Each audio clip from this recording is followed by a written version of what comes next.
সংরক্ষণ ভারতের মতন দেশে এই শব্দটি যেমন বিতর্কিত, ঠিক তেমনই আপনার মনে হতে পারে অসঙ্গতিপূর্ণ। এই সিস্টেম নিয়ে মানুষের মধ্যে নানা প্রশ্ন রয়েছে দীর্ঘদিন ধরে, বলা যেতে পারে ক্ষোভও রয়েছে। ভারতে সংরক্ষণ কাদের দেয়া হয় জানেন? জাতিগতভাবে যারা যুগ যুগ ধরে কুসংস্কারের শিকার হয়েছে, এছাড়াও সামাজিক লাঞ্ছনা সহ্য করেছে।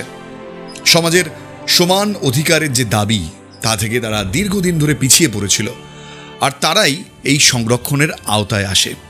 উঁচু জাত নিচু জাত বিষয়টা ভারতীয় সমাজে একটা বড় অভিশাপ। সময়ের সাথে সাথে বিষয়টা অনেকটা কমে এলেও এখনও যে সম্পূর্ণ শেষ হয়ে গেছে তা কিন্তু নয়। আর সে কারণেই সেসব মানুষরা বহুদিন ধরে পিছিয়ে পড়েছেন, তাদের অধিকার ফিরিয়ে দিতেই এই সংরক্ষণ। কিন্তু প্রশ্ন উঠছে যে স্বাধীনতার এত বছর পরও যারা উচ্চবর্ণের মানুষজন রয়েছেন তারা এই ব্যবস্থাকে মেনে নিতে পারেননি। কিন্তু কেন? এই না মেনে নেওয়ার পেছনে কি কোনো যৌক্তিকতা রয়েছে? এটা কি একটা অসহিষ্ণুতা? যোগ্য না হয়েও পড়াশুনো বা চাকরি ক্ষেত্রে সুযোগ পাচ্ছেন, আমরা পাচ্ছি না। দ্বিতীয় কারণটি হলো যে আমাদের মুখের গ্রাস ওরা কেড়ে নিচ্ছে, মানে আমাদের চাকরি ক্ষেত্রে সুযোগটা অনেকটাই কমে আসছে। অনেকে আপনারা বলতে শুনবেন যে আমরা উচ্চবর্ণের হয়ে লাভ কি হলো, এর থেকে নিচু জাত হলে ভালো হতো, অন্তত কোটায় চাকরিটা তো পাওয়া যেত। আসলে উচ্চবর্ণের সকলেই যে ধনী তা তো নয়, তাই অসম কম্পিটিশনে অনেকেই পিছিয়ে পড়ছেন। যারা উচ্চবর্ণের কিন্তু আর্থিকভাবে দুর্বল, তারা কেন এই বঞ্চনার শিকার হবেন? তাই এখানেই কিন্তু লুকিয়ে রয়েছে সেই প্রশ্নের উত্তর, সেই অতীতের দম্ভ যা জাতপাতের বিভাজন তৈরি করেছে। আর আজকের ভিডিওর মধ্যে দিয়ে আপনাদের সামনে তুলে আনবো সেই প্রশ্নের উত্তর, আর্থিকভাবে দুর্বল হওয়া এবং জাতপাতের মধ্যে পার্থক্য কোথায়, কেন আজও ভারতের মতন দেশে সংরক্ষণের প্রয়োজন। নমস্কার, আই এম বোসের আবার একটা নতুন ভিডিও আপনাদের সঙ্গে রয়েছে আমি কুনাল।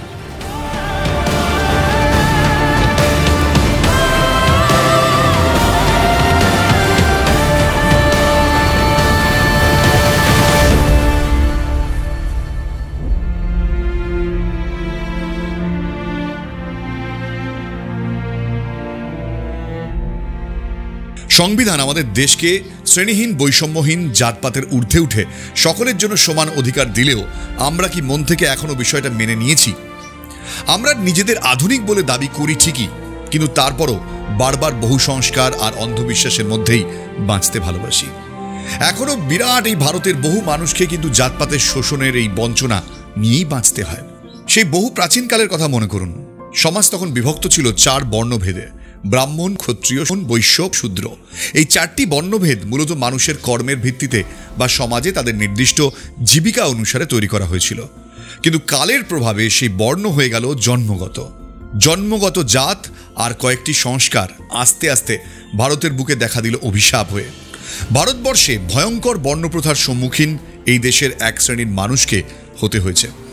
আর তাদের কোনো শিক্ষার অধিকার সেই সময় ছিল না, নিজস্ব সম্পত্তি রাখারও কোনো অধিকার ছিল না, সেবা করেই জীবন কাটাবে। সামাজিক বিধান এমনটাই তৈরি করা হয়েছিল। বাংলা সহ উত্তর ভারতের বিভিন্ন স্থানে দলিত বা এক শ্রেণীকে চিহ্নিত করা হয়েছিল, যাদের মন্দিরে প্রবেশাধিকার, প্রতিষ্ঠানের প্রবেশাধিকার, পড়াশুনো করার অধিকার থেকে 1000 বছর বঞ্চিত করে রাখা হয়েছিল। রাস্তায় হাঁটলে তাদের কোমরে ঝাড়ুর মতন একটা জিনিস লাগানো থাকতো, যাতে পায়ের ছাপ রাস্তায় না পড়ে। কোনো উচ্চ শ্রেণীর লোকের ব্যবহৃত বাজার, সেখানে গেলে তাদেরকে নির্মমভাবে প্রহার করে সেখান থেকে বের করে দেওয়া হতো। তাদের উপরে বিভিন্ন রকমের কর এবং প্রতিবন্ধকতা আরোপ করা হতো। আমরা সকলেই জানি যে সংবিধান প্রণেতা ডক্টর বি.আর. আম্বেদকর, তাকে কি সহ্য করতে হয়েছিল। ছোটবেলায় অস্পৃশ্যতার কত উদাহরণ রয়েছে তার জীবনে। তিনি যখন পড়াশুনো করতে যেতেন, সেখানে একই পাত্রে জল খাওয়ার কোনো নিয়ম ছিল না। যখন পিয়ন আসতো, তখন পিয়ন তাকে অন্য ঘড়া থেকে জল দিত। যদি পিয়ন না আসতো, সেই সময় জলও মিলত না। এতটাই অস্পৃশ্যতা ছিল সেই সময়। কেন এখনকার সময় জীবনসঙ্গী খোঁজার ক্ষেত্রে মানুষ এখনও দেখবেন জাতপাত কি সেটা নিশ্চিত করে নেন আগে।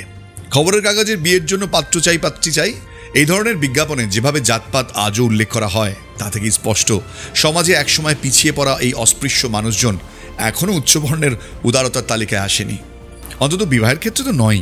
তবে ব্যতিক্রম যেমনটা বললাম সব ক্ষেত্রেই রয়েছে।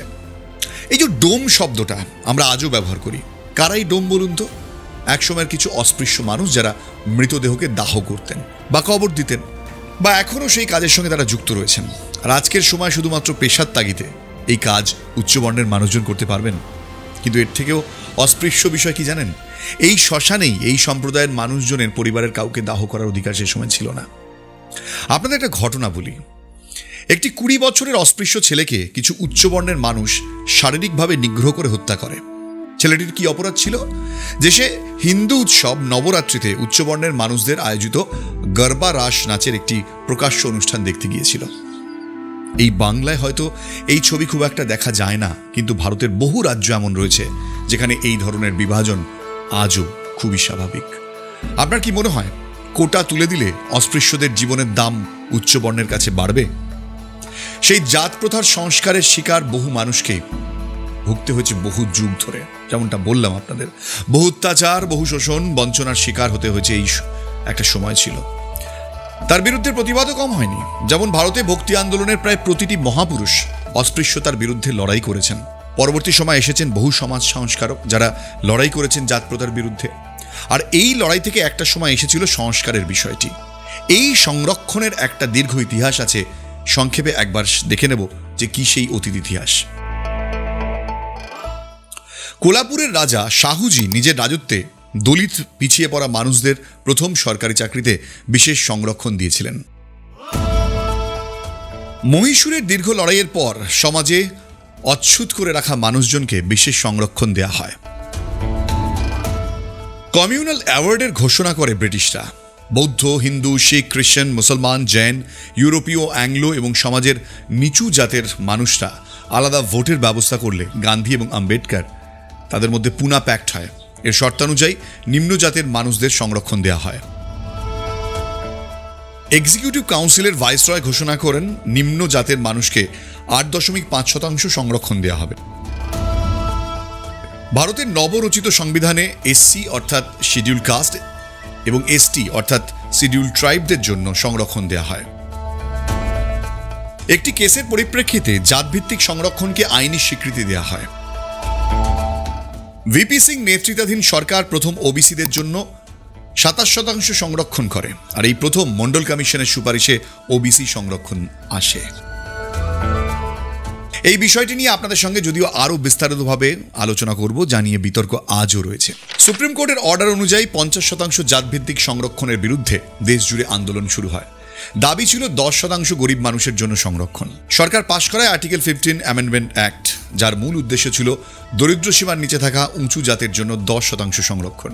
বি আর আম্বেদকরের বক্তব্য অনুযায়ী এই সংরক্ষণ শুধুমাত্র 10 বছরের জন্যই হওয়া উচিত ছিল। উনি কিন্তু সংরক্ষণকে সংবিধানের চিরস্থায়ী ব্যবস্থা তৈরি করেননি। প্রতি 10 বছর অন্তর এর মেয়াদ বাড়ানো হয়। রাজনৈতিক দলগুলো নিজেদের ইচ্ছে মতো এই সংরক্ষণকে ব্যবহার করে। অনেকেই ভারতের সংরক্ষণের জন্য বি আর আম্বেদকরকে দোষারোপ করেন।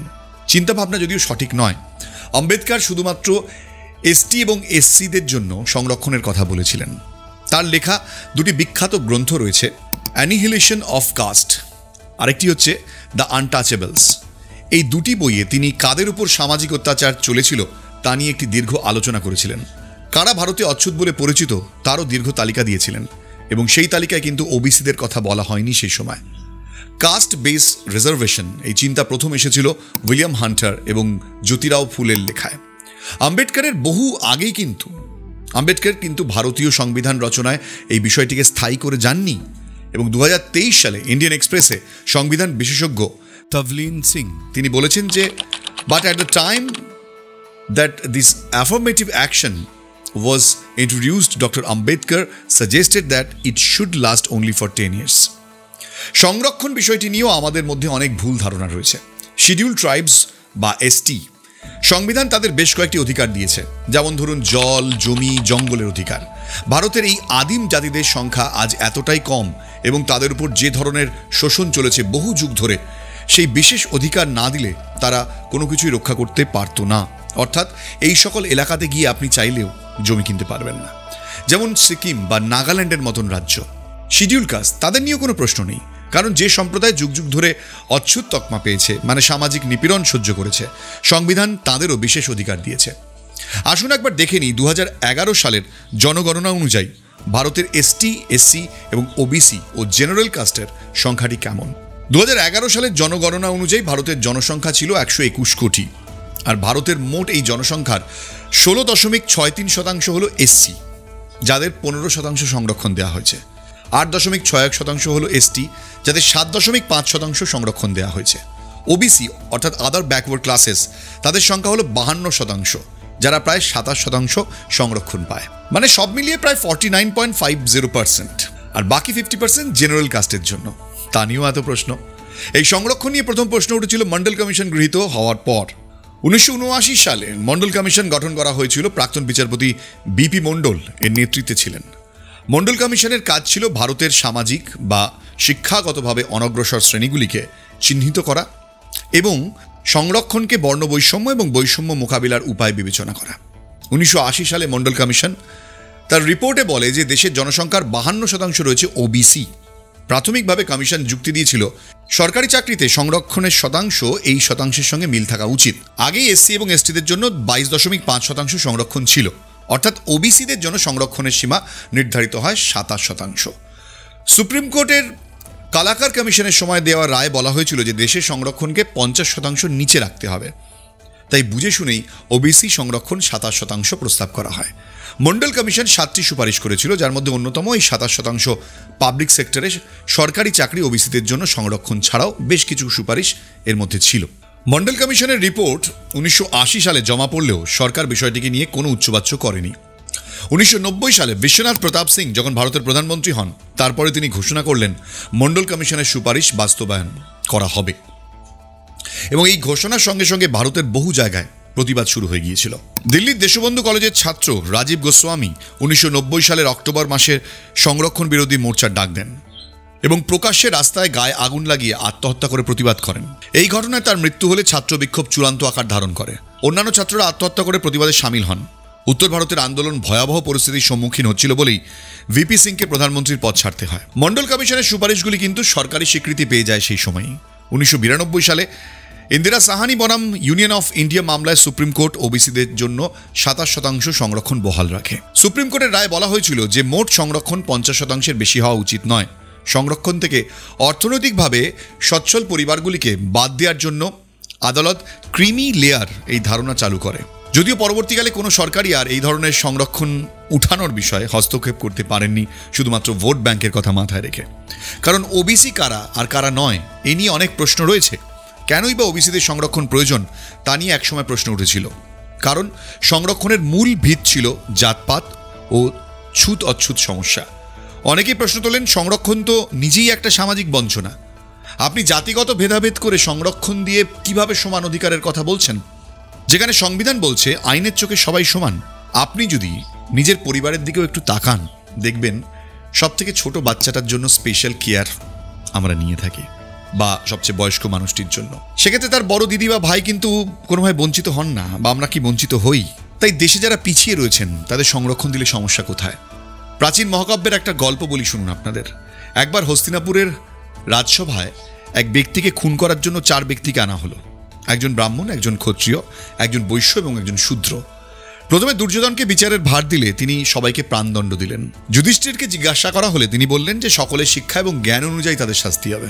শূদ্র, সে শিক্ষা পায়নি, তাই তার মধ্যে ন্যায় অন্যায়ের জ্ঞান অনেক কম, তাই তাকে কয়েক বছরের কারাদণ্ড দেওয়া হোক।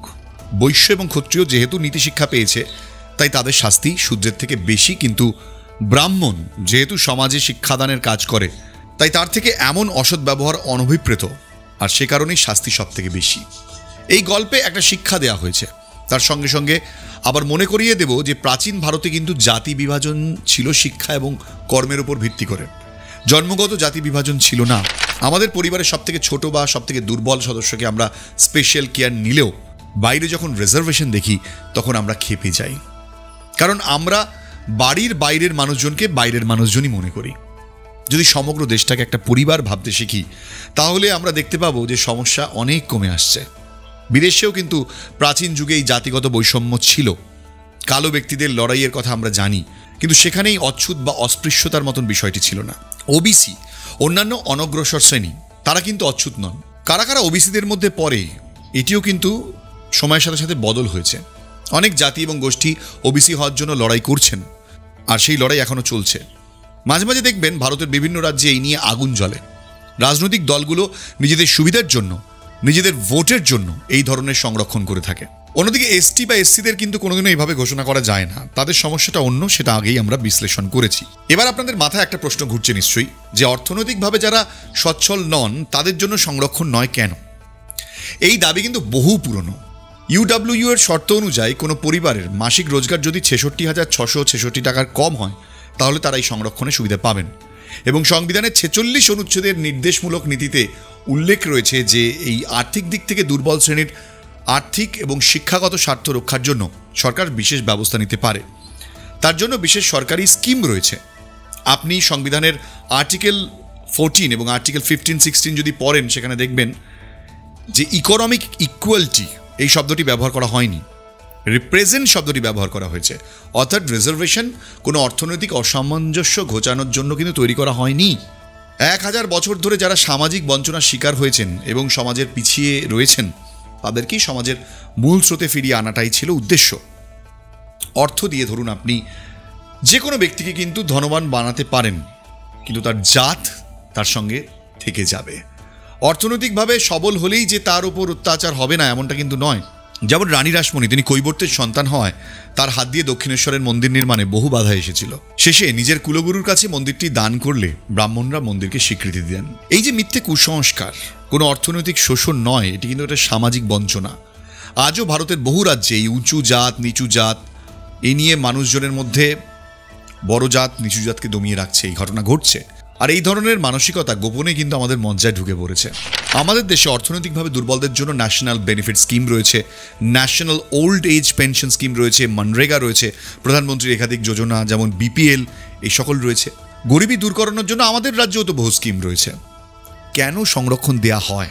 এর উত্তর যদি এক কথায় বলতে হয় তাহলে বলবো সামাজিকভাবে এগিয়ে আসা। যেমন উত্তরপ্রদেশ বা বিহারে, সেখানে পিছিয়ে পড়া জাতির থেকেও মন্ত্রী হয়েছেন অনেকেই, এবং সেই জাতির উন্নতি হয়েছে। তারাও একজোট হতে পেরেছে, তারাও সমাজের প্রধান সারিতে এসে দাঁড়াতে পেরেছে, প্রতিবাদ করতে শিখেছে। কিন্তু কোনো একজনকে যদি অর্থনৈতিকভাবে আপনি সাহায্য করেন, সমগ্র জাতির যে উন্নতি হবে তেমনটা কিন্তু নয়। ধরুন কোনো নিম্নবর্গের সন্তান যদি ডাক্তারি পড়ার সুযোগ পান, প্রথমত তাকে ডাক্তারি পাশ করার জন্য তার ট্যালেন্ট বা মেরিটকে সামনে আনতে হয়। সুযোগ পাওয়া মানে কিন্তু ডাক্তারি পাশ করে যাওয়া নয়। আবার বহু যুগ ধরে শোষণের ফলে অর্থনৈতিকভাবে পিছিয়ে পড়া এই সম্প্রদায়েরা সেখানকার ছেলে মেয়েকে যে ডাক্তারি পড়াবেন বা পড়াতে পারবেন তেমনটাও নয়। এবার আসি ইডব্লিউএস বা ইকোনমিক্যাল উইকার সেকশনদের জন্য যে 10% কোটা রয়েছে তার বিষয়ে। ইনকাম বেস রিজার্ভেশন এটা নিজের মধ্যেই খুব একটা বিতর্কিত বিষয়। যেমন ধরুন কেউ আগে গরিব ছিল, মাঝে অর্থনৈতিকভাবে সফলতা পেল, কিন্তু কোনো কারণে আবার গরিব হয়ে গেল। এর খতিয়ান রাখা খুব কষ্টকর। কোনো ব্যক্তি বা পরিবার চিরকাল ইডব্লিউএস এর সংরক্ষণের মধ্যে আসতেই পারে না। অর্থাৎ চাকরি পাওয়ার পরে তারা আর ইডব্লিউএস এ রইল না, তখন তাদের নাম তালিকা থেকে কি পদ্ধতিতে বাদ যাবে?